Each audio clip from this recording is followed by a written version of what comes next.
अस्सलाम वालेकुम dear students, क्या हाल चाल है आप सबके। उम्मीद करता हूँ आप सब लोग बाखैरियत होंगे। स्टूडेंट्स, क्लास फर्स्ट ईयर जो न्यू सिलेबस आया है पंजाब टेक्स्ट बुक बोर्ड का, तो उसका हम चैप्टर नंबर 3 स्टार्ट करने वाले हैं। तो आप हमारे साथ जुड़े रहिए। तो हम स्टार्ट करते हैं चैप्टर नंबर 3 सेल। तो स्टूडेंट्स, चैप्टर नंबर 3 का जो नेम है वो सेल एंड सब सेलुलर ऑर्गेनेलीज है। सेल आप सबको पता है कि क्या होता है, उसके बारे में हम डिस्कस कर लेते हैं। सेल जो होता है, it is the structural and functional unit of the living organism. Structural and functional unit of living organism.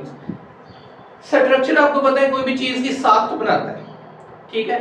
Function आपको पता है कि जो काम होता है, जैसे आंख जो हमारी है ये एक स्ट्रक्चर है, उसकी एक बेजवी शक्ल है, गोल कह सकते हैं आप। तो उसका काम क्या है जी, देखना, ठीक है। और आंख कौन से सेल से मिलकर बनती है? रॉड एंड कोन सेल से। तो सेल जो है ये स्ट्रक्चर और फंक्शन दोनों में अहम किरदार अदा करता है, मतलब स्ट्रक्चर भी बनाता है और उसका फंक्शन भी परफॉर्म करता है। तो it is the structural and functional unit of the living organism. जानदारों का ये एक स्ट्रक्चरल और फंक्शनल यूनिट है, ठीक है। फंक्शन भी परफॉर्म करता है। सेल एक छोटा यूनिट है। जैसे हम कहते हैं जी एक दीवार है, वो दीवार ईंटों से मिलकर बनी है, इसी तरह कोई भी लिविंग ऑर्गेनिज्म है ना, तो वो सेल से मिलकर बनता है। मतलब सेल एक इकाई है, एक यूनिट है। It is the unit of life. It is the smallest and basic unit of life. ये एक छोटा यूनिट है जिसके पास जिंदगी मौजूद है, जिसके पास लाइफ मौजूद है, एक छोटा यूनिट है। अब लाइफ देखिए ना, सेल से छोटी भी कोई चीज है, आपको पता है atom, it is the smallest particle. तो सेल से छोटा भी स्ट्रक्चर है बट उसके पास लाइफ नहीं है। जिसके पास लाइफ मौजूद है और वो सबसे छोटा स्ट्रक्चर है, वो सेल है। It is the smallest and the basic unit of life. तो ये एक सेल की प्रॉपर डेफिनेशन है, आपको कहीं भी आ जाए तो आपने ये लिख देनी है। It is the structural and functional unit of the living organism. It is the smallest basic unit of life. इसके बाद चलते हैं हम सब सेलुलर ऑर्गेनेली। देखिए जैसे एक आम अल्फाज हम यूज करते हैं, जैसे जी एक इंस्पेक्टर, वो एक हाई रैंक है, सब इंस्पेक्टर उससे छोटा, थोड़ा सा छोटा रैंक है। इसी तरह सेल एक स्ट्रक्चर है, सेल से छोटी जो चीज होगी छोटे लेवल पर उसको सब सेलुलर कहा जाएगा। सब सेलुलर, सेल से थोड़ी सी छोटी, ठीक है। तो सेल के अंदर कुछ सब सेलुलर ऑर्गेनेलीज होते हैं, कुछ सब सेलुलर स्ट्रक्चर्स होते हैं। तो these are the specialised structure, इसको हम देखते हैं। These are the specialized structures within the cell. Cell के अंदर कुछ specialized structures होते हैं that perform the specific function.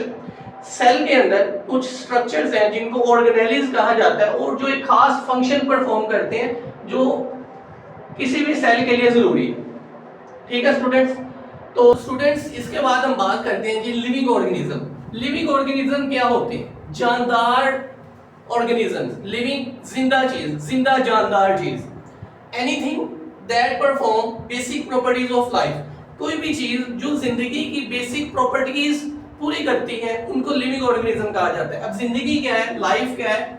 It is the set of the properties. ये कुछ प्रॉपर्टीज का एक सेट है that distinguish living things from non living things। तो ऐसी प्रॉपर्टीज जो जानदारों को बेजान से मुख्तलिफ करती हैं उसको लाइफ कहा जाता है। मतलब जैसे अब मैं लिविंग ऑर्गेनिज्म हूँ, मेरे सामने एक चेयर पड़ी हुई है, तो अगर मैं एक छोटा सा बच्चा हो तो वो ग्रो कर जाएगा। चेयर अब पड़ी रहे तो वो ग्रो नहीं करेगी। मतलब पहली प्रॉपर्टी क्या हो जाएगी, ये ग्रोथ कर सकती है, ठीक है।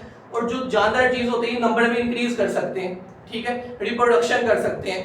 एक चेयर है तो वो उधर ही पड़ी रहेगी, वो अपना नंबर इंक्रीज नहीं कर सकती, वो कुछ खा पी नहीं सकती। बनिस्बत जानदार चीज होगी वो कुछ खा पी सकती है, अपना नंबर इंक्रीज कर सकती है, ग्रोथ कर सकती है। तो ऐसी properties, it is the set of the properties that distinguish living things from non-living things। तो living things को non-living things से distinguish, फर्क करने वाली जो properties हैं उनको life कहा जाता है। तो इस लेक्चर में हम properties of life देखेंगे जो आपकी न्यू बुक में आई हुई है, उसको भी हम डिस्कस करेंगे। तो स्टूडेंट्स, लिविंग ऑर्गेनिज्म और लाइफ के बारे में आपको पता होना चाहिए। इसके बाद हम चलते हैं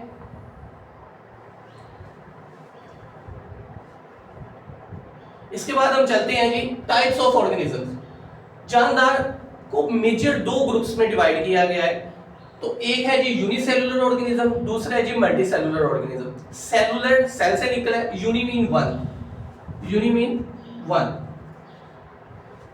तो यूनिसेलुलर ऑर्गेनिज्म ऐसे जानदार जो एक सेल पे मुश्तमिल है, इन दिस सिंगल सेल, एक single cell carry out all the functions, एक ही सेल तमाम फंक्शन परफॉर्म करता है जो लाइफ के लिए जरूरी है। जैसे स्टूडेंट्स आपको पता है अमीबा है, एक इरेगुलर शेप स्ट्रक्चर होता है ये अमीबा। इसी तरह कुछ बैक्टीरिया है, बल्कि तमाम बैक्टीरिया सॉरी, तो ये बैक्टीरिया और जो अमीबा है ये यूनिसेलुलर है, ये एक सेल पे मुश्तमिल है, ठीक है। तो आपने याद रखना है कि यूनिसेलुलर ऑर्गेनिज्म ऐसे जानदार होते हैं जो सिर्फ एक सेल पर मुश्तमिल हो और उनका एक ही सेल तमाम लाइफ की प्रॉपर्टीज को पूरी कर रहा होता है। इसके मुकाबले में multi cellular organisms, multi means ज्यादा, सेलुलर मींस सेल, तो ऐसे जानदार जो ज्यादा सेल्स पर मुश्तमिल होंगे, जैसे students organisms composed of numerous ज्यादा specialised cells that work together to sustain life.